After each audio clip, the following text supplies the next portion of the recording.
Hello दोस्तों। तो स्वागत है आपका फिर से एक बार इस ऑनलाइन यूट्यूब प्लेटफॉर्म पर। उम्मीद करता हूँ आप लोगों की पढ़ाई बहुत अच्छे से चल रही होगी। आज मैं लेके आया हूँ आपके लिए एक नया वीडियो लेक्चर जो आपके RRB exam and all state CHO special MCQ series का आज 14th लेक्चर है।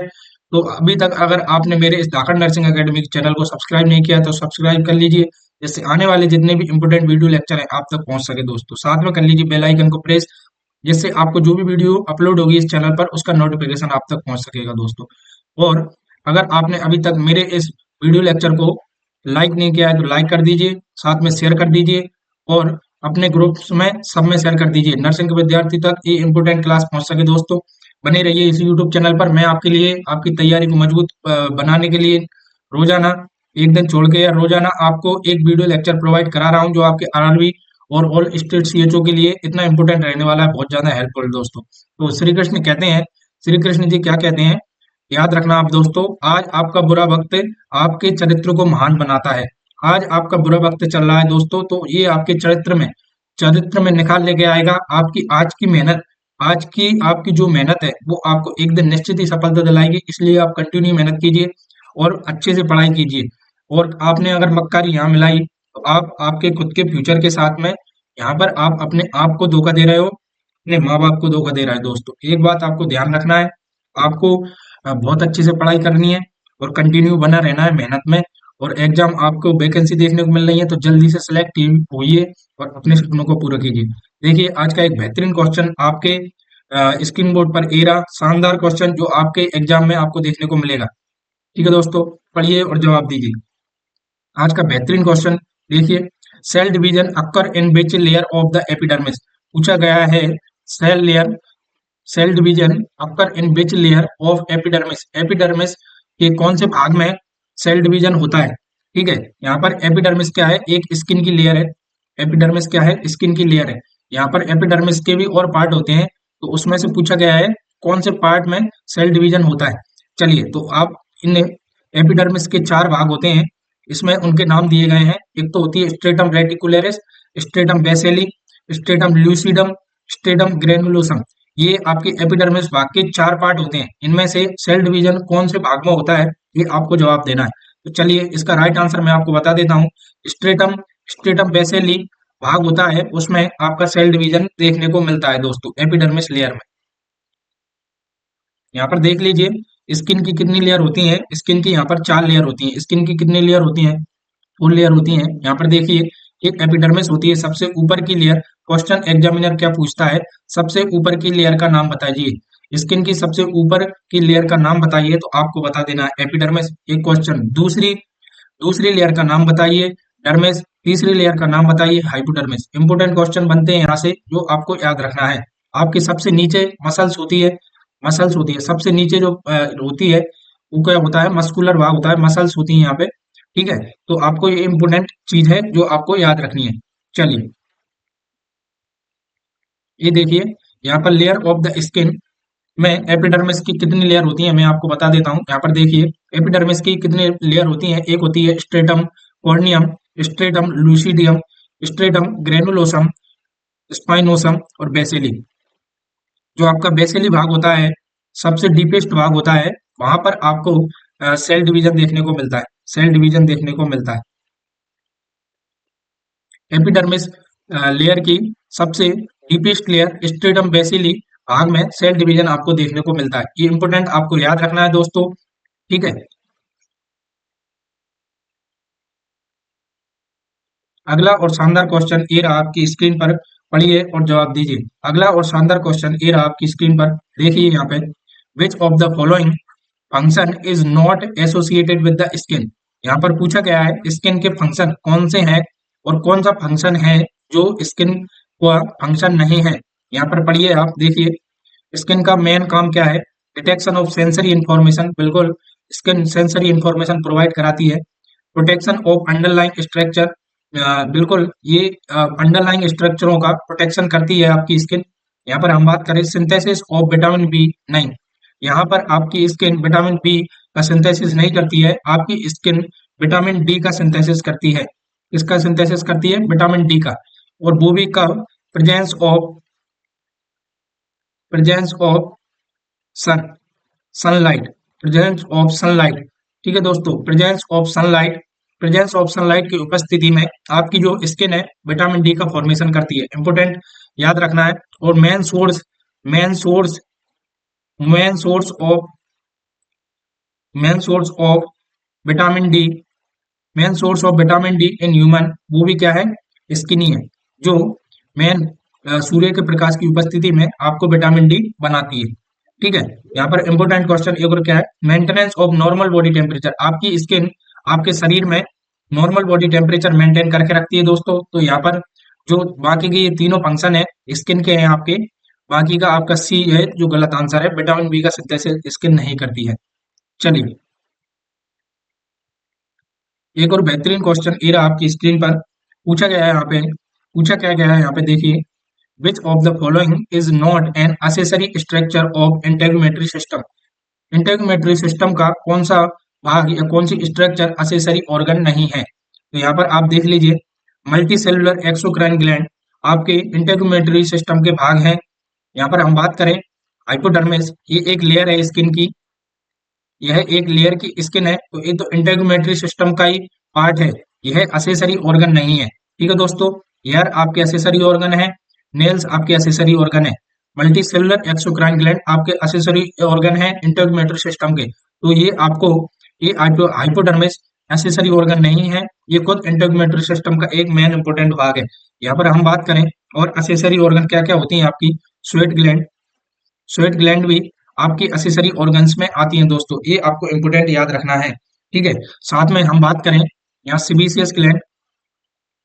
सीबीसीएस ग्लैंड भी आपके असेसरी ऑर्गन्स में आती हैं, ये भी आपको याद रखना है दोस्तों। ठीक है, इंपोर्टेंट क्वेश्चन है जो आपके एग्जाम में आपको देखने को मिलेगा। चलिए,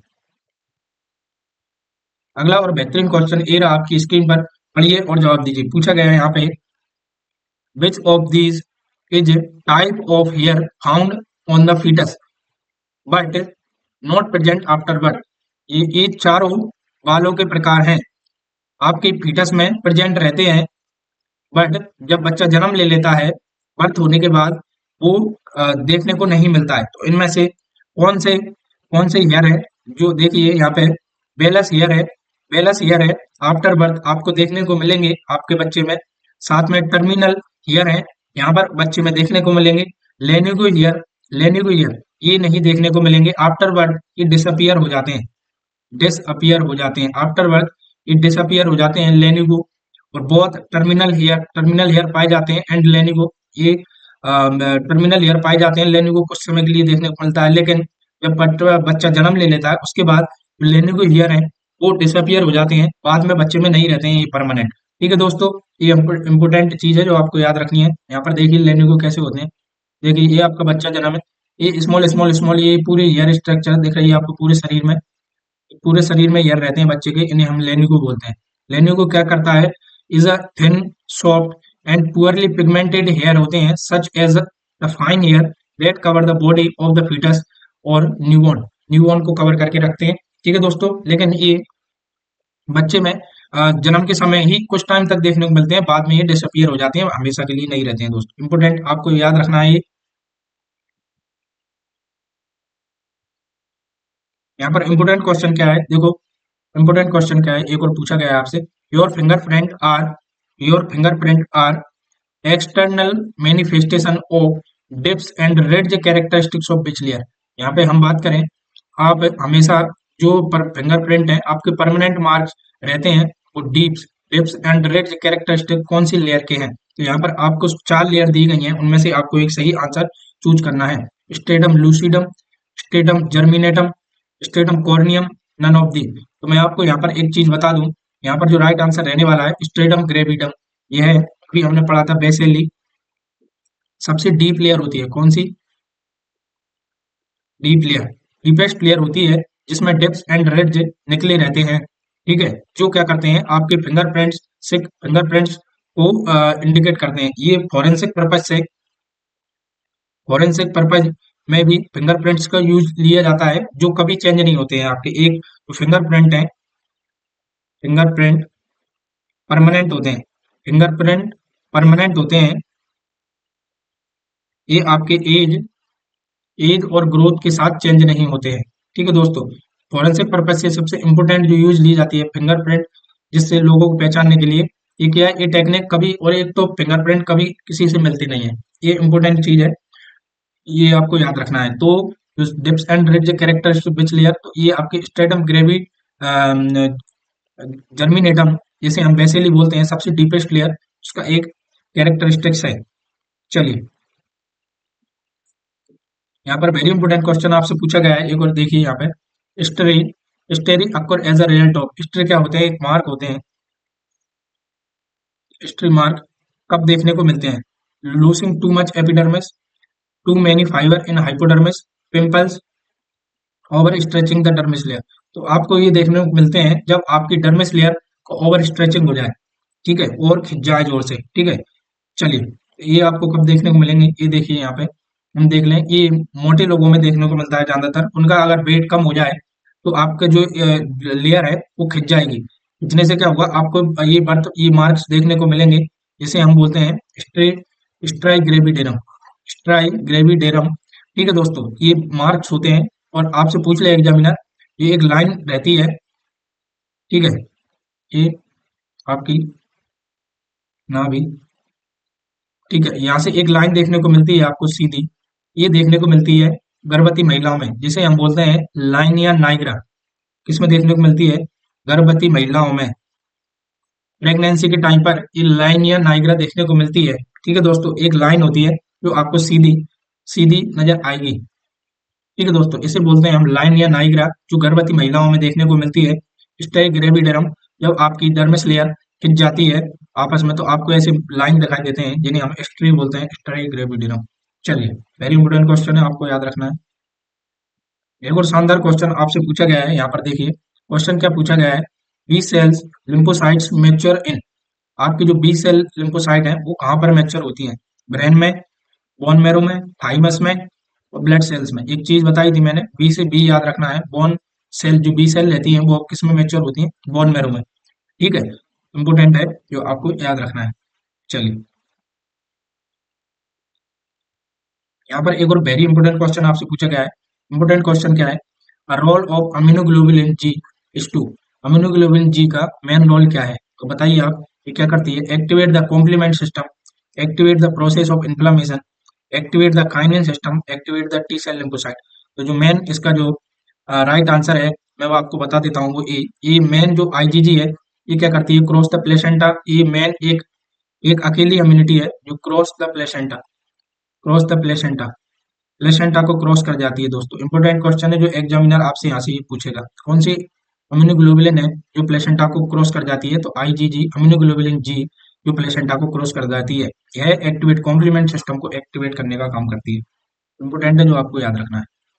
यहाँ पर देखिए, आपकी 5 तरह की एंटीबॉडीज होती हैं, इसमें आपकी अम्यूनोग्लोबुलिन जो यहाँ पर दर्शाई गई है, देखिए, देखिए यहाँ पे 5 टाइप की एंटीबॉडीज है, 5 टाइप ऑफ एंटीबॉडी। यहाँ पर हम बात करें एंटीबॉडी, जिसे हम अम्यूनोग्लोबुलिन बोलते हैं, ये कैसी होती हैं, बाइसेप्ट की प्रोटीन होती हैं, recognise unique marker, antigen and pathogen के खिलाफ ये काम करती हैं। यहाँ पर हम बात करें, एक अम्यूनोग्लोबुलिन ए होती है आपकी, अम्यूनोग्लोबुलिन डी होती है, अम्यूनोग्लोबुलिन ई होती है, अम्यूनोग्लोबुलिन जी, अम्यूनोग्लोबुलिन आई। इनके अलग अलग प्रकार के फंक्शन है, और ये कहाँ कहाँ पाई जाती है मैं आपको बता देता हूँ। आईजीए सिक्रेट होती हैं, ये आपकी म्यूकस में पाई जाती है, सलाइवा में और टीयर्स में आईजीए रहती है। साथ में कोलेस्ट्रम, और ये क्या करती है, ये पैथोजेंस को डिस्ट्रक्ट करने का काम करती है, ठीक है दोस्तों। यहाँ पर हम बात करें, बी सेल रिसेप्टर स्टिमुलेट करता है आईजीडी को, और ये क्या करती है, रिलीज ऑफ आईजीएम, जो अमीनोग्लोबुलिन रिलीज होती है उसको रिलीज करने में हेल्प कराती है आईजीडी, ठीक है, ये इन्फेक्शन से लड़ने के लिए इंपोर्टेंट रहती है। यहाँ पे हम बात करें आईजीई, ये क्या है, बाइंड टू मास्ट सेल से जुड़ी रहती है और बेसोफिल्स में पाई जाती है आईजीई। ये कब, एलर्जी और एंटी पैरासाइटिक एक्टिविटी के टाइम पे एक्टिवेट होती है, ठीक है दोस्तों। यहाँ पे हम बात करें बाइंड टू आईजीजी की, बाइंड टू फेगोसाइट्स, ये फेगोसाइट्स से बधी रहती है, मेन ब्लड एंटीबॉडी है, ये मेन ब्लड एंटीबॉडी है, और सेकेंडरी रेस्पॉन्स है, और ये सबसे मेन इंपोर्टेंट इसका जो काम है क्या है, क्रॉस द प्लेसेंटा, ये प्लेसेंटा को क्रॉस कर जाती है दोस्तों। एक पहली इम्यूनिटी है, एक क्वेश्चन यहाँ से इंपोर्टेंट आता है कि क्रॉस द प्लेसेंटा कौन सी है, और एक इंपोर्टेंट क्वेश्चन यहाँ से बनता है, आपकी म्यूकस, सलाइवा और टीयर्स और कोलेस्ट्रम में कौन सी इम्यूनिटी पाई जाती है, या कौन सी एंटीबॉडीज पाई जाती है, तो आईजीए, इंपोर्टेंट आपको याद रखना है, ठीक है। यहाँ पर हम बात करें आईजीएम, ये क्या है, कॉम्प्लीमेंट पैक्स मेन एंटीबॉडी है, ये क्या करती है, सेल रिसेप्टर और इम्यून सिस्टम मेमोरी के लिए मेन जिम्मेदार रहती है, आईजीएम। ठीक है दोस्तों, ये इंपॉर्टेंट आपको याद रखना है। ये 5 प्रकार की आपकी इम्यूनोग्लोबुलिन होती हैं, एंटीबॉडीज होती हैं, जो बाई शेप की होती हैं, प्रोटीन। ठीक है, जो आपके बॉडी में अलग अलग फंक्शन और अलग अलग समय पे इनके कार्य रहते हैं। सबसे इंपॉर्टेंट है जो आपको याद रखना है। चलिए एक और बेहतरीन क्वेश्चन की ओर चलते हैं। क्वेश्चन आपसे पूछा गया है, क्वेश्चन क्या पूछा गया है यहाँ पे, देखिए, tissue tissue in histopathology are carried out. Histopathology के लिए ले जा रहे हो आप, तो आप कैसे लेके जाओगे उसे। ठीक है, यहाँ पर हम बात करें, जब आप किसी हिस्टोपैथोलॉजी लैब में आप किसी टिश्यू का अध्ययन करने के लिए ले जा रहे हो, तो आप उस टिश्यू को 10% बफर फॉर्मेल 10% बफर फॉर्मेशन में आप इसको रखेंगे। ठीक है, यहाँ पे हम बात करें नॉर्मल सलाइन में नहीं रखेंगे, 2% ग्लूटल एल्डिहाइड में नहीं रखेंगे, केमियोपिक्साइड में नहीं रखेंगे, हम इसे 10% बफर फॉर्मेशन में टिश्यू को रखेंगे। चलिए यहाँ पर हम बात करें, एक और बेहतरीन क्वेश्चन ये रहा आपकी स्क्रीन पर। देखिए क्वेश्चन क्या पूछा गया है यहाँ पे, देखिए, measure of central tendency include all of the following except. Central tendency को निकालने के लिए ये सारे डाटा यूज में लिए जाते हैं, को छोड़कर मीन मीन का उपयोग किया जाता है, मोड का उपयोग किया जाता है, इसका उपयोग नहीं किया जाता है, मीडियन का उपयोग किया जाता है। मीन, मोड और मीडियन सेंट्रल टेंडेंसी में उपयोग आने वाले बेहतरीन फॉर्मूले हैं, जो आपको नाम याद रखने हैं। चलिए वेरी इंपॉर्टेंट क्वेश्चन, क्वेश्चन क्या पूछा गया है, diffuse purulent inflammation of tissue. Term को हम क्या बोलते हैं, डायरेक्ट आपको याद रखना है, सेलुलाइटिस। इस प्रोसेस को सेलुलाइटिस बोलते हैं। अगला और बेहतरीन क्वेश्चन ये रहा आपकी स्क्रीन पर। देखिए यहाँ पर क्या पूछा गया है आपसे, सेंट्रल हियरिंग लॉस हो जाए from damage to. Central hearing loss कैसे होती है, अगर कौन सा भाग है आपका जो डैमेज हो जाए। यहाँ पर हम बात करें फेशियल नर्व के डैमेज होने से देखने को मिलेगी, ब्रेन ऑडिटरी पाथवे के डैमेज होने से आपकी सेंट्रल हियरिंग लॉस आपको देखने को मिलती है, ऑल फैक्ट्री ऑडिटरी। ठीक है, राइट आंसर आपको याद रखना है, ब्रेन ऑडिटरी पाथवे के डैमेज होने से सेंट्रल हियरिंग लॉस आपको देखने को मिलेगी दोस्तों। चलिए एक और वेरी इंपोर्टेंट क्वेश्चन जो आपकी स्क्रीन पर है, पूछा गया है, you had invented pH scale. PH scale किसने बनाई थी, तो आपको डायरेक्ट याद रखना है साइंटिस्ट का नाम, Henry Mosle, Benjamin Frankel, SPL सोरेसन, Wilhelm. यहाँ पर हम बात करें, राइट आंसर रहने वाला है एसपीएल सोरेनसन, जिसने पीएच स्केल बनाई थी। चलिए वेरी इंपोर्टेंट क्वेश्चन, क्वेश्चन क्या पूछा गया है, भाई भी measure pH of sea water. हम सी वाटर की पीएच क्यों चेक करते हैं, तो यहाँ पर हम बात करें, इट हेल्प एग्रीकल्चर एक्टिविटी, नहीं, it help in corrosion research, it help in fermentation, then sterilization. सबसे इंपॉर्टेंट चीज मैं आपको बता दूं, ये कोरोसियन रिसर्च के लिए सबसे इंपॉर्टेंट भूमिका निभाती है, इसलिए हम सी वाटर की पीएच चेक करते हैं। यहाँ पर ये क्या बताता है, ये किसी वस्तु वस्तु की उम्र को बताता है, वस्तु की उम्र को बताता है, ये जिससे डेस्ट्रॉयड ना हो, इसके जीवन काल को बचाने के लिए कि जो कोई वस्तु है यह एनवायरनमेंट में कब तक रह सकती है, एनवायरनमेंट में कब तक रह सकती है, एनवायरनमेंट से इसको क्या क्या नुकसान हो सकते हैं, तो ये आपको कोरोसियन रिसर्च के थ्रू पता चलता है। ठीक है, इसलिए ये साइंटिस्ट क्या करते हैं, सी वाटर की पीएच को चेक करते हैं और बाद में जो भी आपकी वस्तु है उसका अनुमान लगा के उसको एनवायरनमेंट से होने वाले नुकसान और कितनी उम्र है उसकी, डेस्ट्रॉयड जो मेन वस्तु डेस्ट्रॉयड कब तक होगी, ये उसकी अभिक्रियाओं से पता लगाते हैं। चलिए यहाँ पर एक और वेरी इंपोर्टेंट क्वेश्चन है, क्वेश्चन क्या पूछा गया है, what is pH value of saliva after meal. एक तो होती है आपकी बिफोर मील, बिफोर मील, और एक पूछा गया है आपसे आफ्टर मील। यहाँ पर हम बात कर रहे हैं, यहाँ पर हम बात करें, देखिए, बिफोर मील और एक आफ्टर मील। यहाँ पर हमसे पूछी गई है आफ्टर मील, तो आपको मैं बता दूं, जब आप भोजन कर लोगे उसके बाद जो आपकी पीएच देखने को मिलेगी 5.8, और जब बिफोर मील बात करें 7.4, ये आपको देखने को मिलेगी। बिफोर मील खाना खाने से पहले आपकी सलाइवा की पीएच 7.4, ठीक है, स्लाइडली बेसिक, और यहाँ पर आफ्टर मील आप जब खाना खा लोगे तो आपको यहाँ पर 5.8 एसिडिक पीएच देखने को मिलेगी। इंपोर्टेंट है जो आपको याद रखनी है। चलिए दोस्तों एक और बेहतरीन क्वेश्चन जो आपसे पूछा गया है, देखिए, what is the pH value of pure water. Pure water की पीएच कितनी होती है, तो आपको बिल्कुल याद रखना है, इक्वल टू 7। 7 के बराबर ही होती है आपके प्योर वाटर की पीएच। अगला क्वेश्चन आपसे पूछा गया है, what is the pH value of pure alcohol. Pure alcohol की पीएच कितनी होती है, तो आपको डायरेक्ट याद रखना है 7.33। 7.33 जो आपकी प्योर एल्कोहल की पीएच होती है, आपको डायरेक्ट याद रखना है दोस्तों। चलिए अगला और बेहतरीन क्वेश्चन ये रहा आपकी स्क्रीन पर। क्वेश्चन आपसे पूछा गया है, which of the following sign and symptom indicate salicylate toxicity। salicylate toxicity वो कौन सा साइन एंड सिम्टम आपको दिखाता है, chest pain, slow pulse rate, pink colour urine, ringing in the year. ये आपका क्लासिकल साइन है दोस्तों जो आपकी सैलिसिलेट टॉक्सिसिटी को दिखाता है, इसे बोलते हैं हम टिनाइटस।